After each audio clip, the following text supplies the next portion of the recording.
Hello, Hello, Cameron. How are Liv. you Hi. doing? I'm good, thank you. And you? Very well, thank you. Yeah. Good. Thank you so much for coming on episode 6 of Unhinged. Like honestly honored. It's amazing because I spent so much of my life in fabric. I'm like half of my life was spent in fabric. So yeah, it's an honor. Thank you. Right. Well, that's good to hear. Yeah. And I was just going to ask you what about the football because I was in Mexico. I wasn't in Mexico City watching it, but I was in Okay. Querétaro, which is a 3 hour drive away. And yeah, I was like the only British person in the whole pub. Everyone else was Mexican. So it was a really weird Blimey. experience. Not that I've ever watched football before in my life, but it was just like I was literally screaming for England, and everyone's just like staring at me like Mexican football t-shirts. But anyway, how was it watching it in England? I mean, I was watching it with an 11-year-old, actually two 11-year-olds, at 4 in the morning. Everybody else in my family didn't quite make it. So, I just watched it with them and it was great. It was brilliant. It was like a World Cup of old, when like just growing up, I think watching things that seemed a long way away, and that World Cups, of 70s and 80s, they always seemed really distant, whether they were really grainy or it all just seemed a bit alien. Now, obviously, with modern television, it's all very, very sharp definition, and it feels pretty much the same wherever. But this had a strange sort of nostalgic feel of yesteryear, and it was, yeah, I loved it. I really enjoyed it. It's Oh, brilliant. same. I was just like the reason I never got into football is because I'm too sensitive and everything would make me aggressive or anxious and if just that watching that converted me. I'm now a convert. I know everything there is to know about football. No, but yeah, I was just like my heart was it was horrible. It was horrible and Yeah, brilliant. And then when we won, but I'm that's like, that's the emotions of it.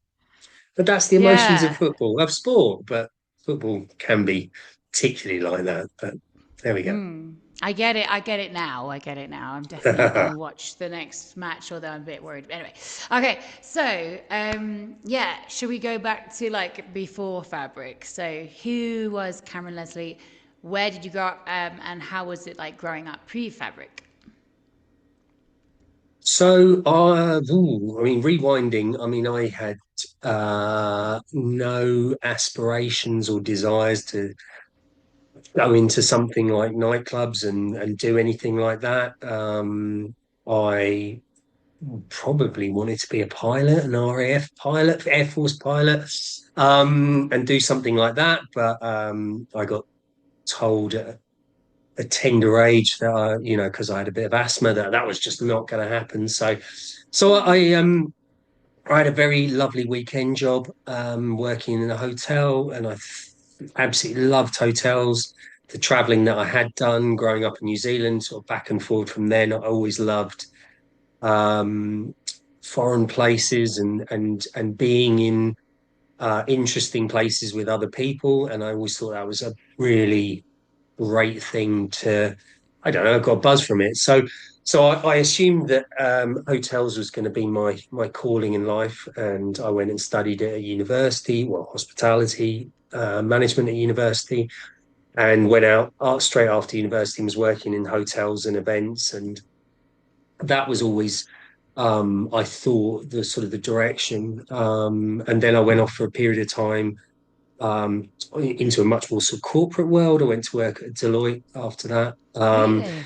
but always in hospitality and leisure. But always in when I was in Deloitte in consulting, it was never in accountancy. It was really in sort of specialist areas. So we were looking at really, weird and wonderful things, from things like aqua parks, water parks, to restaurants, failing restaurants, restaurants to be, pub groups, nightclub groups, five-star hotels in Yugoslavia just after the war, and did they Wow. survive? Did they not? So we were doing all sorts of kind of weird and wonderful hospitality things, and I was the youngest member of the team, so I always seemed to get given the nightclub project as if I was sort of some expert in that, which I wasn't.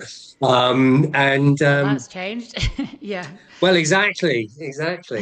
And then we had a well, the restaurant actually next door to Fabric Smiths. That was how I sort of came, or I guess, around Keith and around the project that became Fabric. And we just finished doing that. And the landlord at the time, who was the majority shareholder of Smith, said, "Look, why don't you? I've just met this, crazy Irish guy who's, found the space underneath Smiths, or what was going to become Smiths. And he's interested in starting this club, and maybe you could do the reverse job that you've just done, and take him back to the bank, get him sort of lender ready, and take him back." And so I did, and I worked with Keith, and we refined the idea of the project, and went back and got this club concept funded by the bank. And three-quarters of the way through, I started getting on really well with him. And on those sorts of projects, you work very closely with um, the visionary or the individual who's trying to get something started. And those ideas, those sparks, always have to be grounded in realism, and Mm. sharpened up and edges rounded off to make them rise and become buoyant and be able to actually lift from just being sort of ideas on paper. So we got on really well, and as I say, sort of, I think it was probably just after the report had been done. He said to me, "Look, why don't you come and join me?" And his background in music, and his experiences and his passions for wanting to do it, coupled with my perhaps operational understanding, hospitality interest. We were not similar people, but Right. got on very, very well and complemented each other in Mm. the Yin ways, and and we yang. crossed over in areas that we felt passionate about. And so yeah, that's how it sort of came about. Wow, I actually never knew that. I always heard rumors about things which were absolutely ridiculous rumors. I'm not going to repeat those, but yeah, I heard lots of things. But I will ask you about those later. But Okay. so opening like a club of that scale obviously is an enormous risk. Was there ever a moment in the early years where you just thought this is going to collapse? Like this is too big a project to have Um, taken on, or I wouldn't say I ever thought that it wouldn't collapse, but there were plenty of times where it was so out of control, and you just couldn't keep on top of it. That was the thing more than anything else.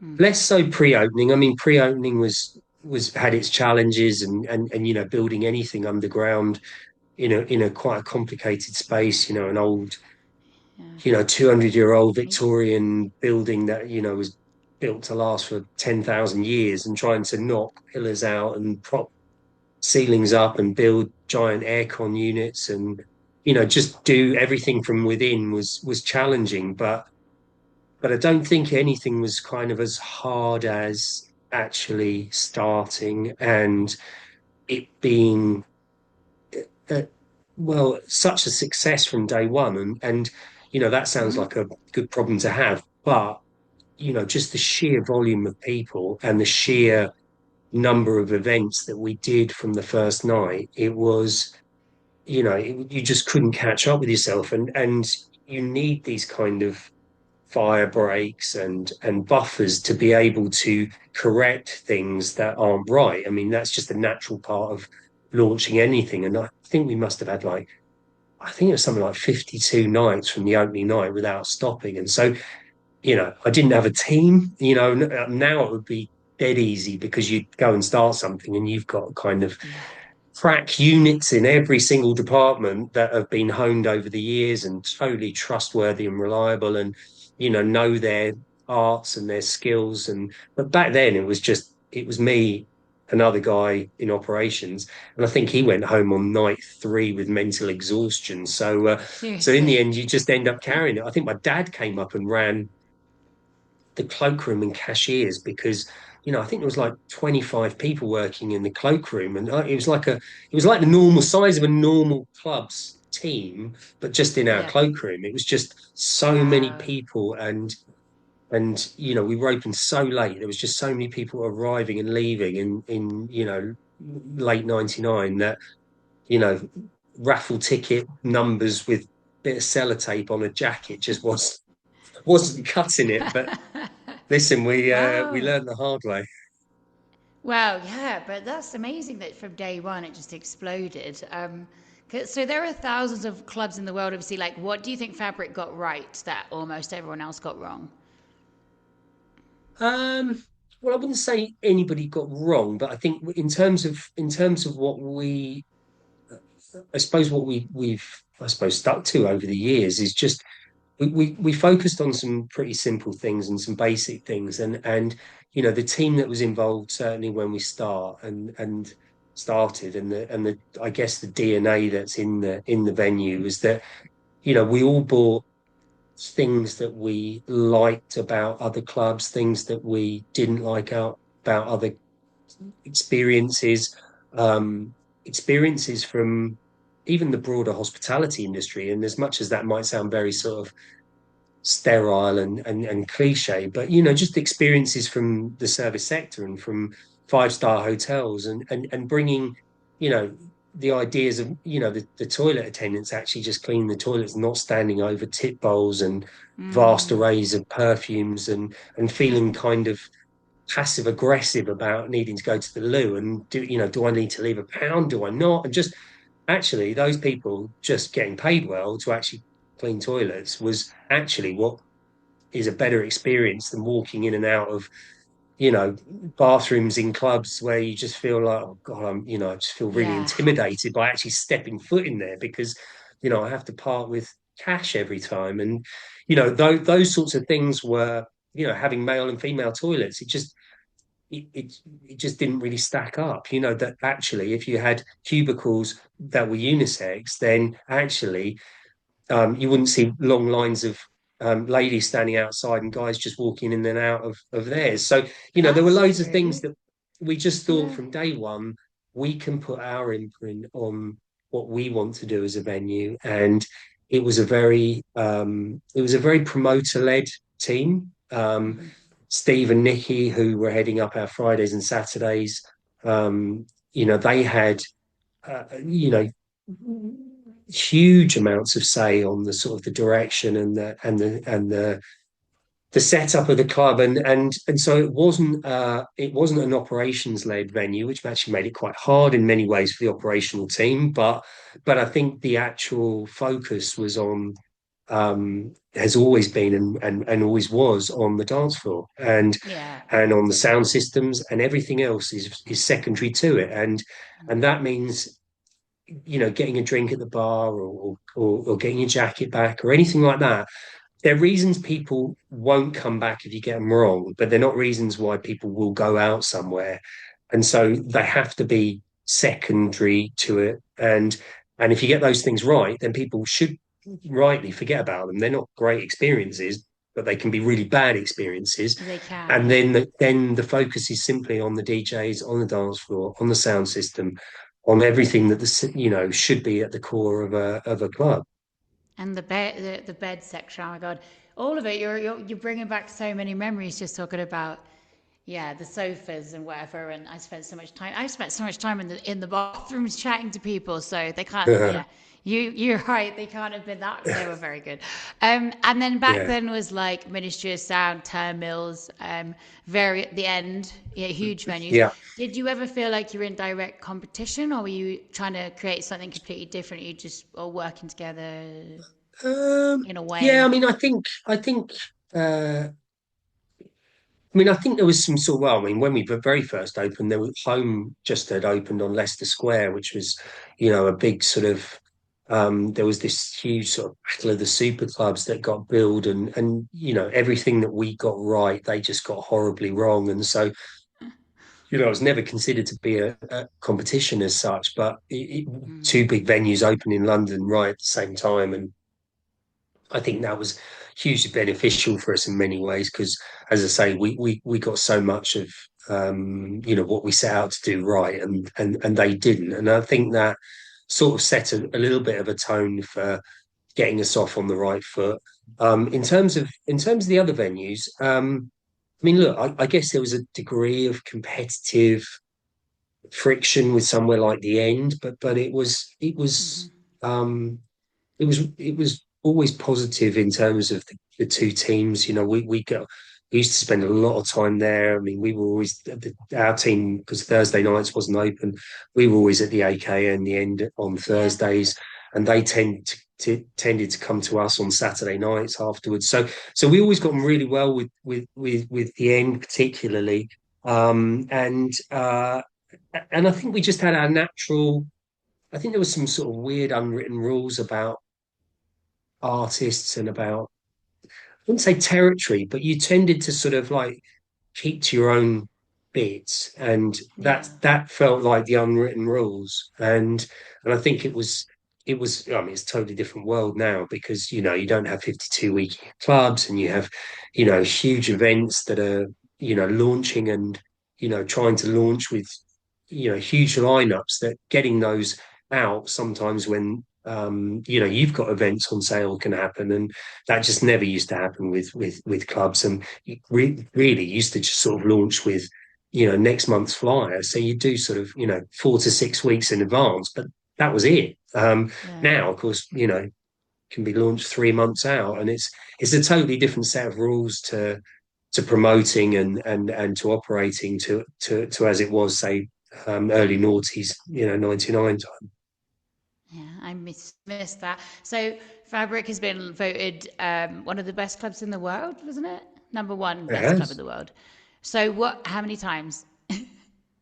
Must be more than Four or once. five times, I think. Wow. Back when Gosh. DJ Mag, when it was all voted for by DJs, not via by fans. So I think that was always a really that was a good poll that I wouldn't say it's a bad poll that they do now, but I think it was a particularly worthy um recognition because it was artists and artists playing around the world. And artists aren't getting paid for and Hmm. asked to vote for venues, and so I think it was always a decent indicator of who was doing what globally, because it was via the DJs and artists. And so I think that was a really, yeah, I thought always thought that for that period that DJ Mag did that, I thought it was really good.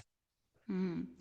What do you think it actually took behind the scenes, like to reach that kind of number one spot? Well, I mean, we were never sort of, I mean, literally, I don't think it was ever discussed. And most polls and anything recognition like that, I don't think we'd sort of pay huge amounts of attention to it.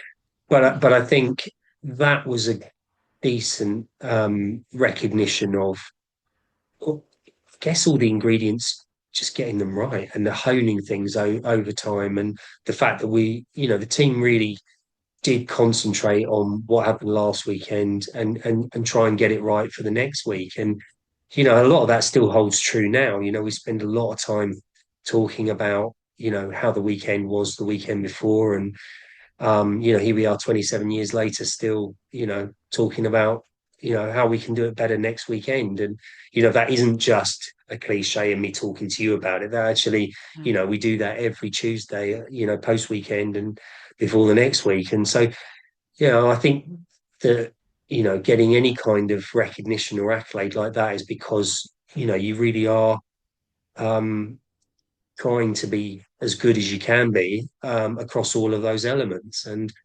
I think we've always had very, very dedicated people working throughout those. Some of them still working now, and I think it's their hard work that's recognised in something like that, because there is so many people that is pulling that together.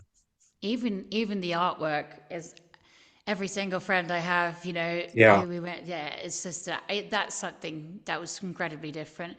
And whose idea was it to get Yeah. that artist or graphic Um, designer? so so Keith always had this sort of idea on the particular direction of particularly what he didn't want the artwork to be. And John Cook was our first art director. So he came in actually just after launch, I believe. Um, and um, and so the sort of the creative direction from an early point in terms of the visuals for the nights was very much came from him. And it went through probably too much of a complex filtration between the team, and it was incredibly painful at times. But it was always very, very worthwhile, and the output from it has, I think, stood the test of time and has really stood up in so many different areas. And then Roberto, who's been our art director since 2010. John was out, had his own little agency as well, and so Roberto came in house in 2010, and we've been doing it in house ever since. So that's it, just two of them. Yeah, Oh, I I mean, mean, we've had some others working in the team, but they've been our art directors. no, it's incredible. Like, if I hadn't moved about 20,000 times in my life, I would have all the posters still. But all my friends still have them from a very long time ago. So in terms of, again, I'm going to try and say this in the most like not touchy way as possible. So nightclubs have always attracted powerful characters. So not all of them welcome. Without naming Hmm. names, what's the most difficult situation you've had to handle simply because you're running one of London's biggest clubs?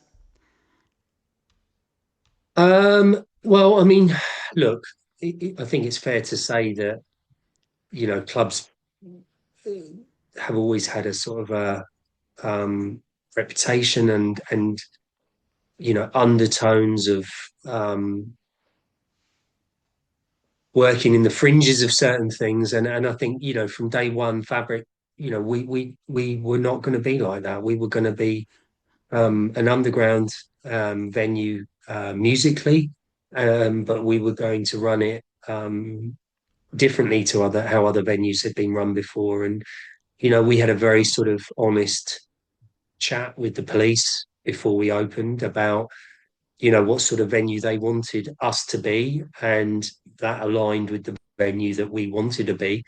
And so, from an early point, we pioneered a lot of procedures that allowed us to work in partnership with the police, that allowed us to really maintain and operate that venue ourselves. And it Okay. was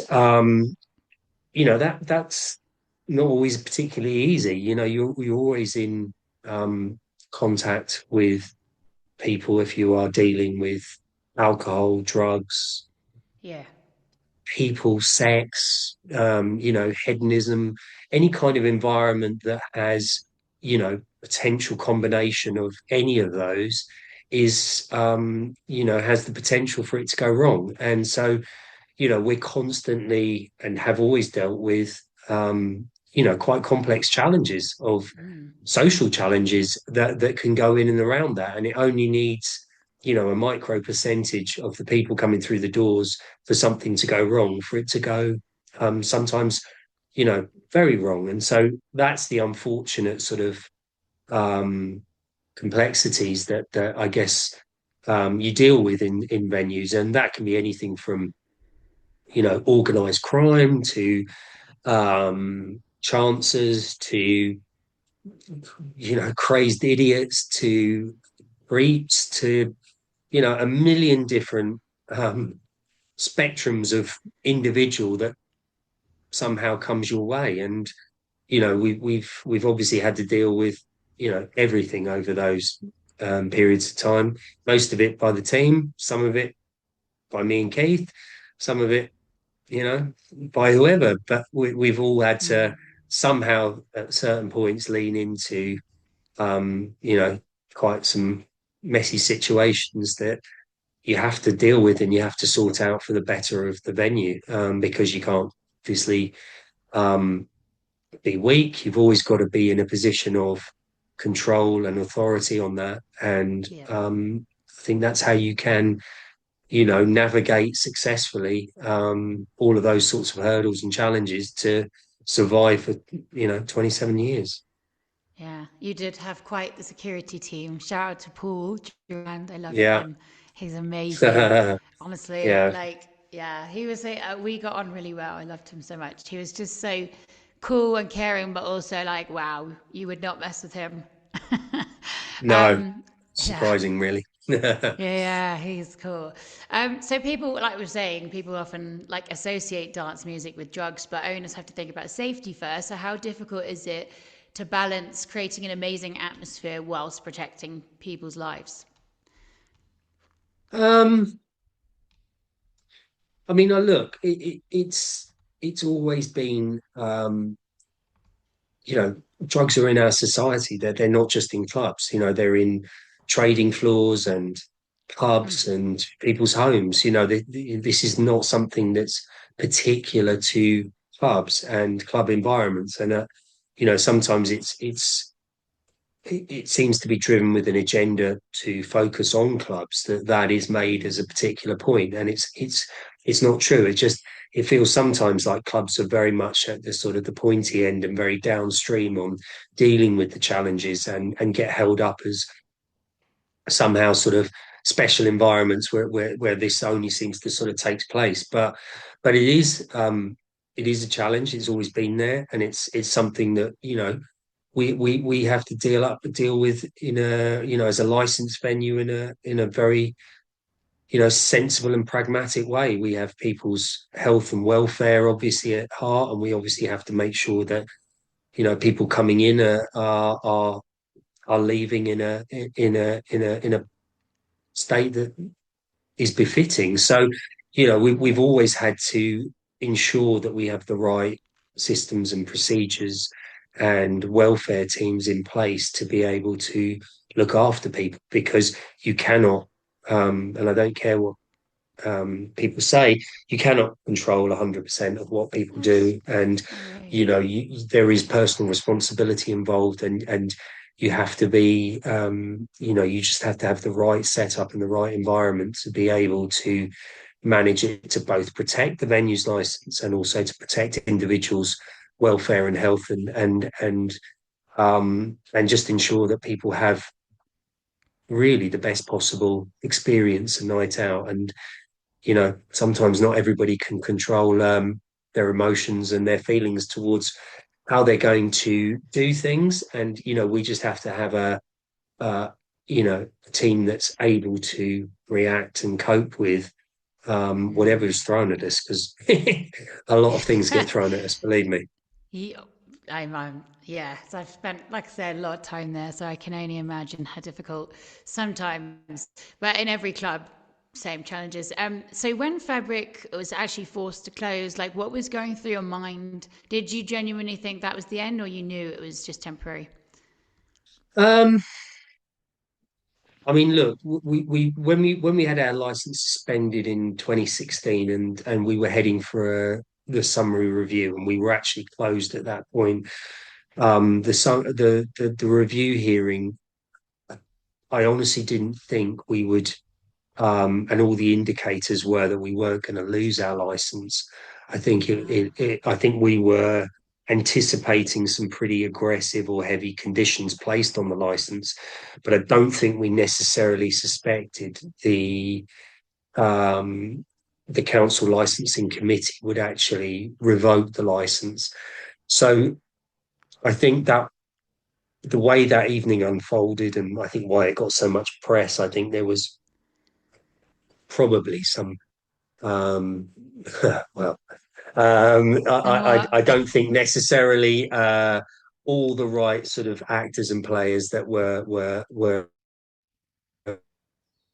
initially involved in that were those that were involved on night, and I think it took a little bit of a turn, and that's obviously when there was sort of quite a lot of press, in around that decision. And I would say I was probably a little bit shocked at the time, but I was also I think overwhelmed with anger and real.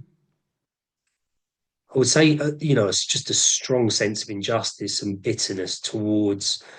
Um, I won't say the police, because that sort of encapsulates the whole group, and that's not fair because there was a lot of police that were incredibly supportive and were our partners, but towards a particular unit of the police, there was a strong sense of injustice towards that decision and how that decision was crafted to be able to come out with that outcome.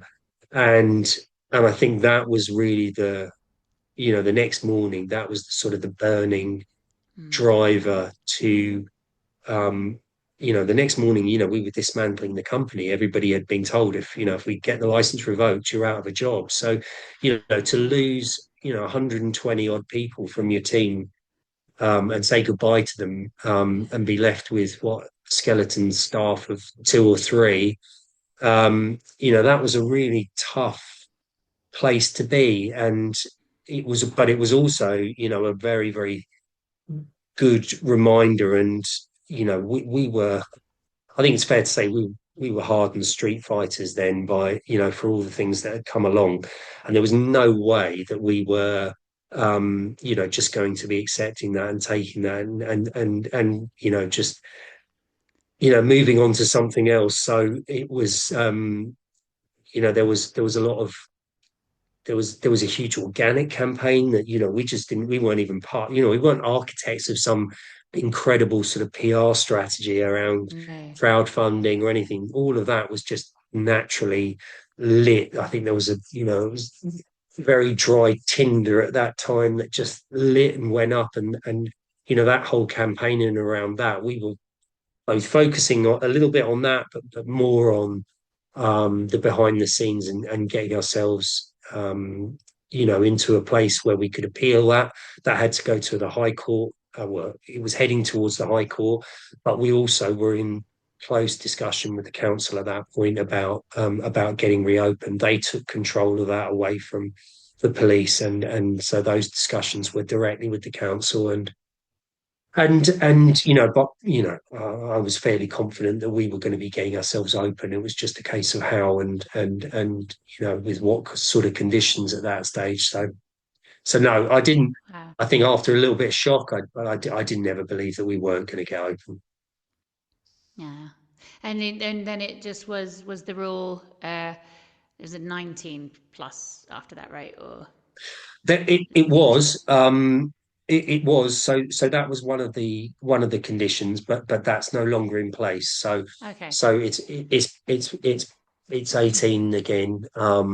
So the conditions that we sort of reopened with, I think over time we've adjusted some of those alongside the council and the police to be more in tune with kind of the times, and where we are. So, Yeah. I think it's fair to say that they've been, our relationship with Islington Council has always been really, really good. As much as that period pitted us against Islington Council, I think that was really just a very, very crazy situation that just slightly got out of hand. And actually, I've we've always had a brilliant relationship with them, and quite a few of that team at Islington, that have left, have worked with us on a consultancy basis, and we've had some, we've still got a great relationship with the council and the police now. So it was just a very disappointing time that,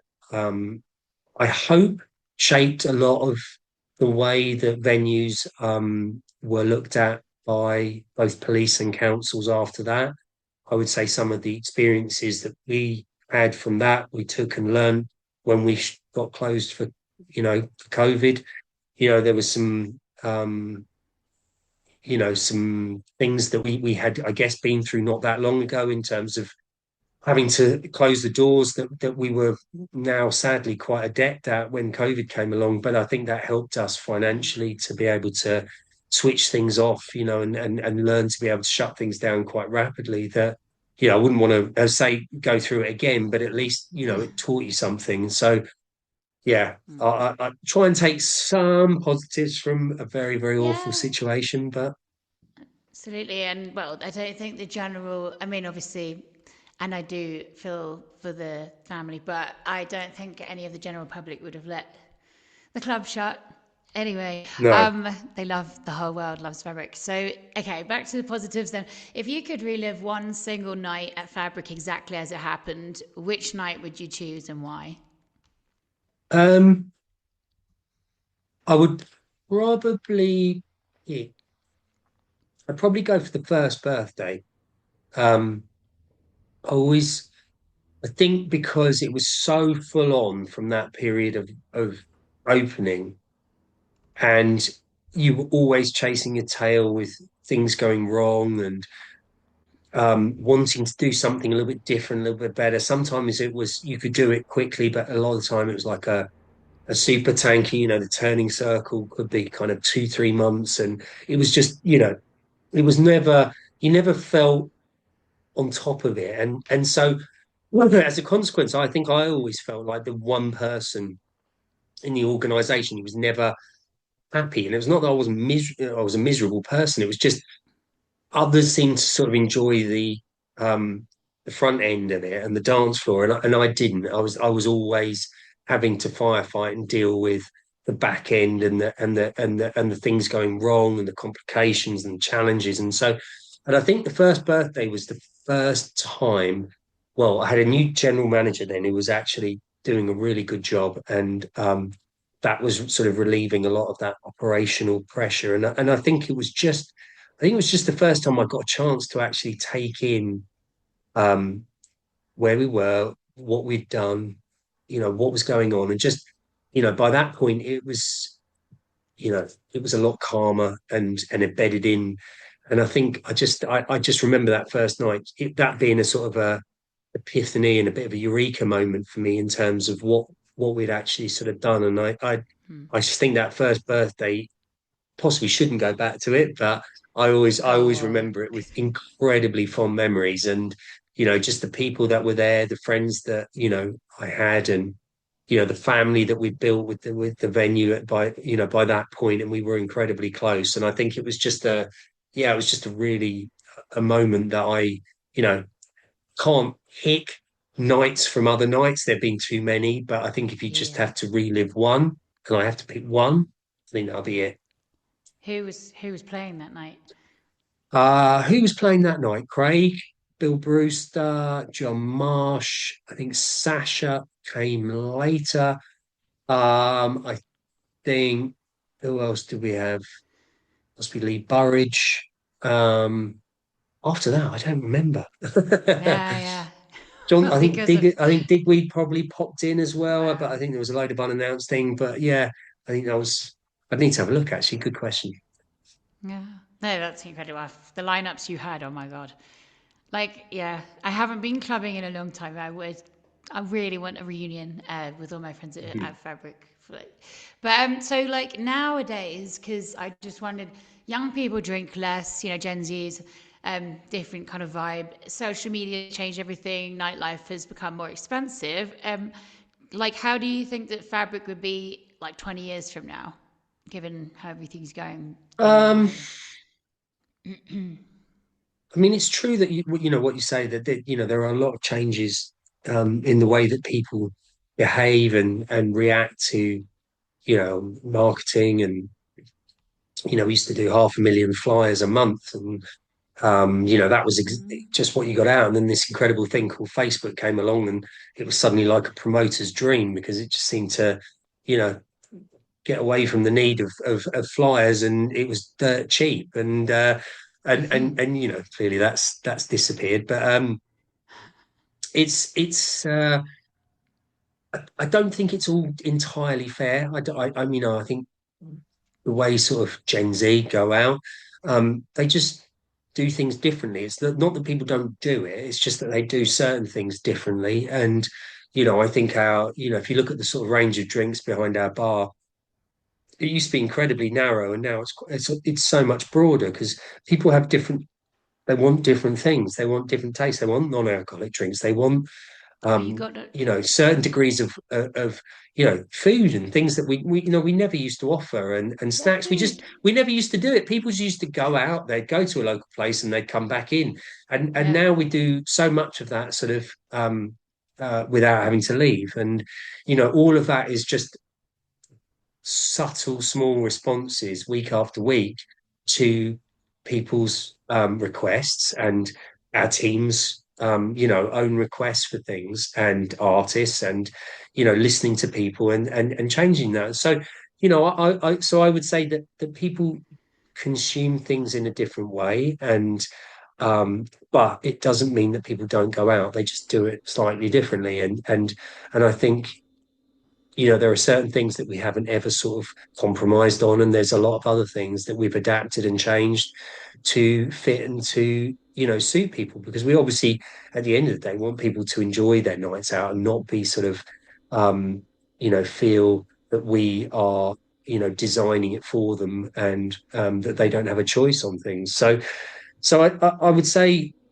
where would it be in 20 years' time? I would like to say it's just iterating further that, and um, the base experience, I would hope, is pretty much the same, because I think live environments and experiencing music with other people, is a euphoric feeling that I think taps into something quite, you know, primeval, and Mm. you can't replicate that, and you can't stream those experiences. You can't, dilute those experiences to a point that can be enjoyed in any other place other than those kind of environments.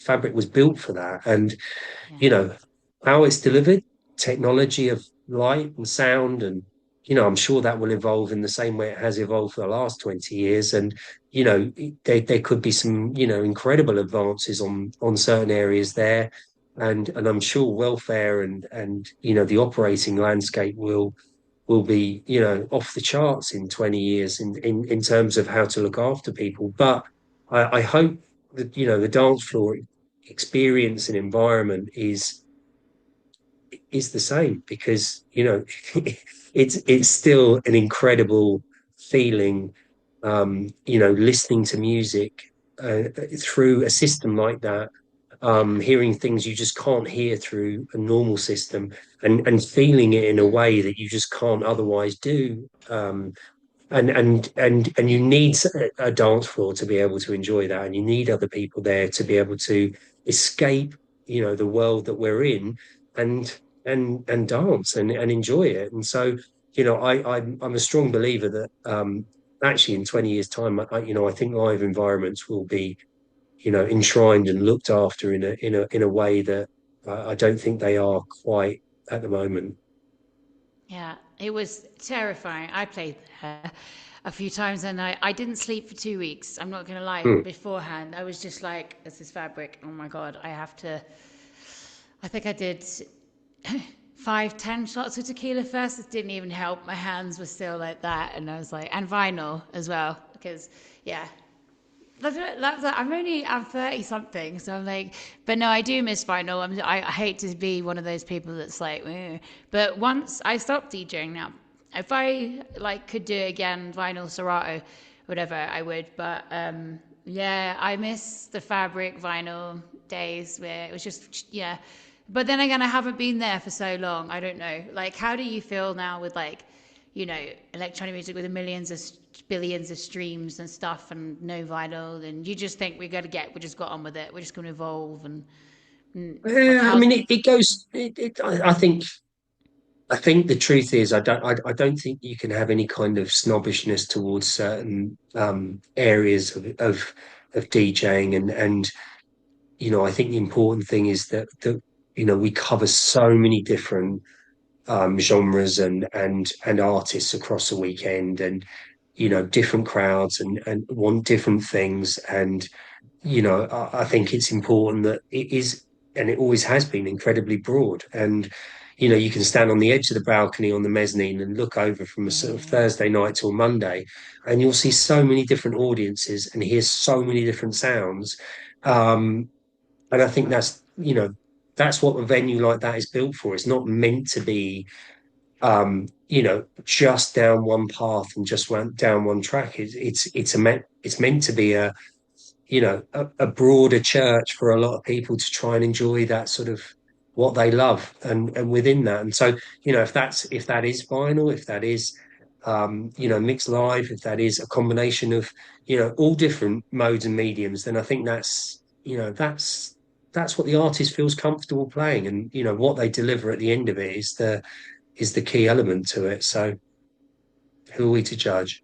No, yeah, I don't judge it. For me personally, it took my creativity away when mixed in key came about. I started using that, and for some reason I couldn't go back. And I miss Mm. going into like black market records and just spending hours in there, going through all. Anyway, I sound like a dinosaur. But okay, so if a 22-year-old walked in today wanting to build the next iconic venue, what's one lesson you'd give them that you wish or nobody told you at the time? Uh, well, I think there was probably a lot more of a forgiving environment to opening and launching a club back in '99. I think you could get money and be funded towards that. You couldn't now. A bank would not lend to a club. So for a start, that changed. It doesn't mean that you couldn't borrow it, but it would be a lot harder and a lot riskier to borrow money now towards opening a venue. I think it's a lot harder to be able to find the right spaces. That's why, London now, with venues, has gone so far out, because to get the right places and the right spaces to be able to get licensed and to be able to get through licensing is really tough. And so, there are so many things that I think are not like for like, now to '99. And so I couldn't give somebody advice on, on opening in '99 versus opening now. I think if I was giving anybody advice now, I would strongly advise them to be really sure that they understand about filling it on a Friday and Saturday nights, Sunday nights, understanding what they're doing with the venue on a Tuesday and Wednesday. It's totally different to opening a club, to opening a hybrid space that also might do some kind of club nights in there, but has other revenue streams. I just do not see how the sort of the cost model of opening a club now can work. I don't, and that Really? isn't me talking it down or being negative. It's actually me being pragmatic about how hard it is to operate an out and out club, um, versus opening something that may turn into a club, or a hybrid space that could be a photographic studio during the week, but has so therefore takes the pressure off something that can allow it to do things at the weekend without having the pressure of having to get a certain amount of numbers through the door every Friday and Saturday, for it just to be able to survive. And so, it's a tough game, and that doesn't mean it's impossible. It just means that it has to be thought about in a possibly in a slightly different way, and a very different way to how we would have thought about it, say when Fabric opened. So I think, I'm a massive supporter of the nighttime economy and of venues being able to open. But I think, if you get sort of pitched the question of opening a club, you have to be honest about the challenges around that, and give at least people the insight and foresight to be able to um, perhaps do it in a slightly different way, in a more flexible way. Can I just ask how many people do you have to get in a club size like Fabric on a Friday and a Saturday? Like, Friday and Saturday nights, well, I mean, you're needing a couple of thousand every night you open to be able to just break even. really? The operating costs for venues, business rates, the employer's responsibilities for the staff, and by the time you open on Friday, you're into tens of thousands by the time you've even literally just opened the door. Um, to be able to cover it and to be able to operate safely and to have, the size of team that you do and, the high voltage transformer at the back there with fixed line rentals from UK power networks. There are costs associated with a venue of that size that are eye-watering, and it's not until you see something like a closure in 2016 or COVID when the income stops and yet the bills are still being called upon that you realize just how frightening it is when the money doesn't come in, Mm. to keep it going. So it's it's a big machine and a big business, and most clubs are in London have to operate under exactly the same principles. So hence why they're not to a penny opening. Yeah, there's a lot of closing. It's just sad. How do you even sleep? I'm like here, sitting here listening to. I'm like, how do you get any sleep? Uh, Like thinking about all that, and you look so healthy as well, like glowing. And you're like, do you drink or do you yeah, like? yeah, I do. Yeah. Yeah, Wow. yeah, I do. I balance it out pretty well. I've got a bar the size of the Connaught sitting in my lounge there, which is I'm embarrassed and proud of at the same time. That yeah, I know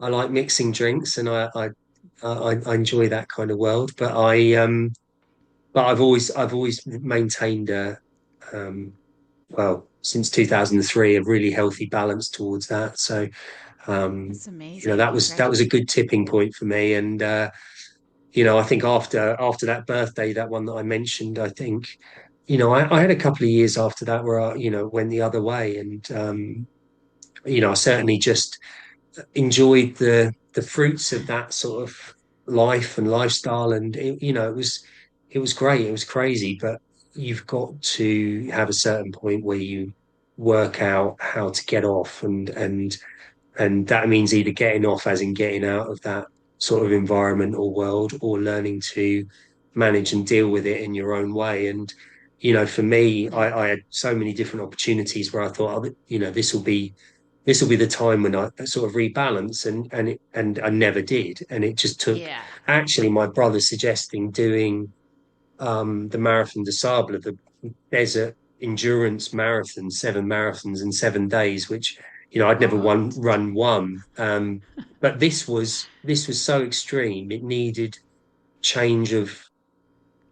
lifestyle change to be able to go and do something like that. And so yeah, so I had a period of time where I was training for this, and that meant moderation, which was not something that was in my vocab at that point. And otherwise I couldn't get up the next day and go and do training and eat well and drink properly and have habits that were going hand in hand with doing something like that. And so actually I thought I was going to go out and sort of have this epiphany of leaving London and leaving club and doing starting an orphanage in Kenya, and Oh, actually really? it was just I didn't at all. I just thought, God, I absolutely love my life. And when I came back, I just embraced it perhaps in a slightly different way. I didn't live like a monk, but I didn't burn it in a way that burnt me out. And I think that was a really sort of healthy turning point, because I knew after that I could maintain living in that world and understanding that world and never being hypocritical to anyone, but also just having enough of an eye on how to see when certain things were out of kilter and out of balance with people in the team, and taking people on generally tended to be slightly older, people that you knew had been there, Yeah. seen it, done it, rather than, you know, spring chickens that you thought, oh my God, in 6 months' time, I'm just going to be, wondering where you are on the following Thursday and, Yeah. always been late in and never turning up. And so that was always I guess, a good development and learning point for me. Oh, congratulations. It's very difficult. I've never quite mastered it myself. moderation, like this. Yeah, I Yeah, mean, Irish, Scottish, English. I always use that excuse, but yeah, it's really difficult now. I've done like one drinking day in 42 days, and I'm so proud of that. But I'm like, but I haven't mastered. I don't know how you have mastered going. I know that like something becomes work eventually, but being in that fabric environment and having a few drinks and then stopping, like, or having gone from that extreme to like, no, I'm gonna stop now. Like, I just can't. I physically can't do it. I drink literally a whole bottle of vodka in one night, and that's how I'd never be able to stop doing that. It's yeah, it's bad. It's very bad. Um, okay, yes. last, yeah, it's really difficult. I'm in Mexico anyway. So, and just one last question about like that. Then I'll just go on to the last couple of questions. Thank you so much, by the way. Amazing. Have you ever like had to choose between doing what was commercially right and what you believe was morally right? Commercially right. I would say I would say we've never really sort of promoted by numbers, and I think we've always stuck quite strong to that. We've had plenty of artists that we could have booked that were would have sold great tickets, and you could have made a lot of money from that night, but it, they, they've never been sort of quite right for us, and so no, I think we've always allowed certain things to happen and done certain things that maybe musically are not where some of the team are, but again, we're not. I don't think. I think you've got to be careful not to be snobbish, and there are certain scenes that aren't for me, but some of the team are crazy about them, and so it's not necessarily a reflection of one person's tastes. It's got to be a reflection of a collective of people and beyond. And so sometimes we've definitely done things that haven't been for some of us in the team, but there are others that will have walked in the next day and gone, that was absolutely brilliant. We'll hear from the team. It's like, oh, that was absolutely amazing. And, this particular artist was incredible. And yet other people in the team are like, gosh, I don't know how anybody can listen to that. So I would say there's always been a sort of a fairly healthy balance between it. But we've certainly never set out to do something for, solely for the money and solely for a commercial gain on something. Quite the opposite. We've turned that down. So no, I can probably answer that fairly honestly. Oh, that's lovely. And if I gave you the keys to every nightclub in the world for one night, but you could only Ha! save one from disappearing Oh forever, wow. which club would you choose? Uh, that is really difficult. Um, where would I save? Oh God. Um, I would say the problem is, I would say the ones uh, that have disappeared are the ones that I would probably pick something from there. Um, and that isn't no reflection on the ones that are around now. I just think I'm naturally probably going to look at the likes of, I know, the Zap or the Escape in Brighton, um, Fuse in Brussels, perhaps. Ones from my formative years and seminal clubs that really shaped me, rather than uh, you know venues around the world now that I you look at as peers and colleagues, but they don't necessarily hold the same sentimental value that ones of yesteryear do for me personally. So I think that's a roundabout way of saying I don't think I could pick one now, but I could definitely pick Yeah, one from the past. So, before, yeah. What was it that Barumba? yeah, Balrumba, amazing. That was Shaftesbury amazing. Avenue, loved it. Yeah, me too. I was always in there. Okay, The and what's one movement thing? of Balrumba. Movement, yeah. So anyway, no, I'm not going to say that. Well, we can Yeah, edit this. This isn't live, so we can edit it, but we must have run into each other several times or not. I don't know. maybe. Who knows? Yeah, yeah. I was there. I was there half my life, so that was what I spent all the time doing. But what's one thing about the nightlife industry that almost everyone believes but just isn't true? Um, I would say that almost everyone believes. I mean, I think I've had to sort of constantly. It's only been relatively recently that it seems to have been taken seriously. I think prior to that, it's always been a little bit of a yeah. It's not really been a particularly serious A job, B culture. I think people who are in this world value it culturally, but probably have always had an inferiority complex about it as a cultural movement because it's never been recognized. And I think that's only really come about in the last sort of few years that actually electronic music is and should be quite rightfully considered as as high culture status as opera or art galleries and things like that. And so I think there's been a misunderstanding and a snobbish preconceived ideas about electronic music and nightlife that I think has probably started to change quite considerably. I think there is a different understanding and feeling towards it now that I don't think I've ever seen a point as we're at the moment, which I think is a good thing. So I think I'd say that, and I think that's been something that I've felt, we've had to fight hard against and combat, the misunderstanding of electronic music and its importance and, what it takes to actually build the platforms that can showcase that kind of music. And, I think nightclubs just, unfortunately for a lot of people, had a very sort of lazy misconception of, lads in shoes drinking WKD shots and WKD.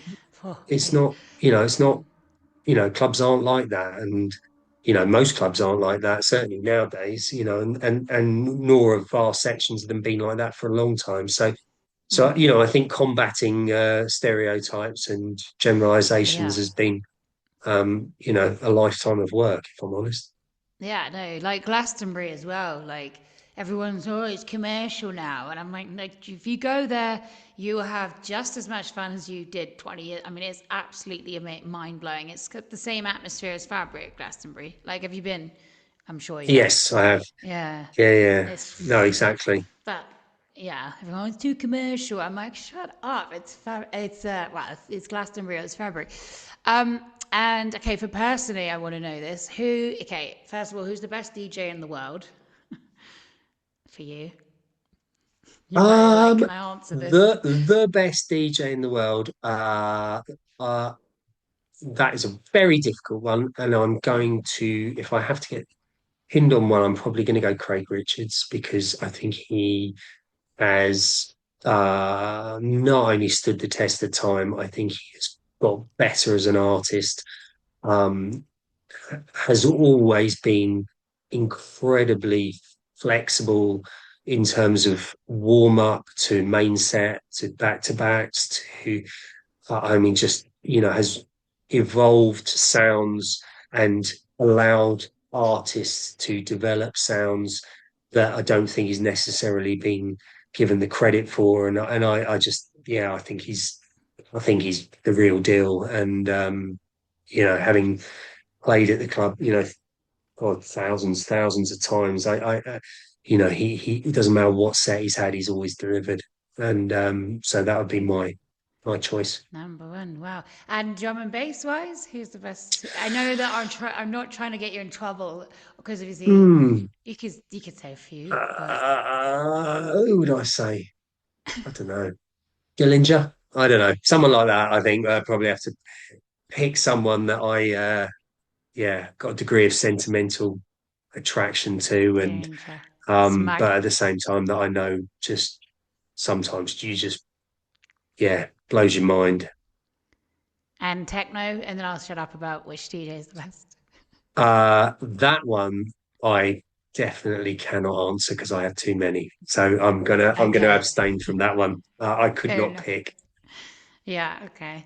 Okay, and lastly, like what are your goals I'm sure have changed over the years and stuff like that, but what's the biggest goal you have now in mind coming up for fabric or other ventures and things like that? Um,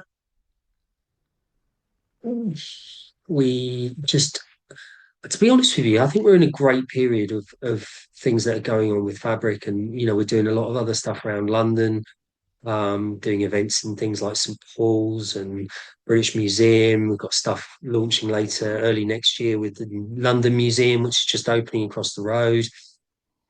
Places that you wouldn't necessarily associate with electronic music are so open to presenting them within incredible environments.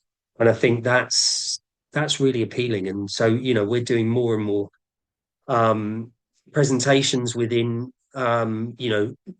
unobvious cultural spaces that are really fun, and it's bringing us into contact with artists that we wouldn't otherwise be doing, say, within fabric. And that's creating conversations that we never would have had otherwise. And yeah, I think we're at an interesting point now, and those sorts of opportunities are, yeah, they're great and really enjoyable. And so, working with the team on some of those things and some of the things we've got coming up in the next kind of 6 to 12 months is that's enough. It's enjoyable. Yeah, God, that's massive. I had no idea.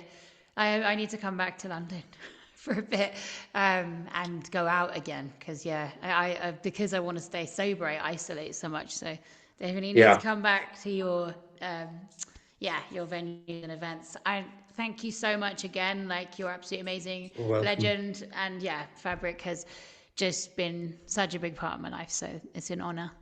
So thank you so Well, much thank you again, very Ollie. much, and thank you for having me. Aw, thanks for being on. I will Cheers, speak to you Liv. very soon. Take Take care. care. All the best. Bye. You Bye. too. Bye.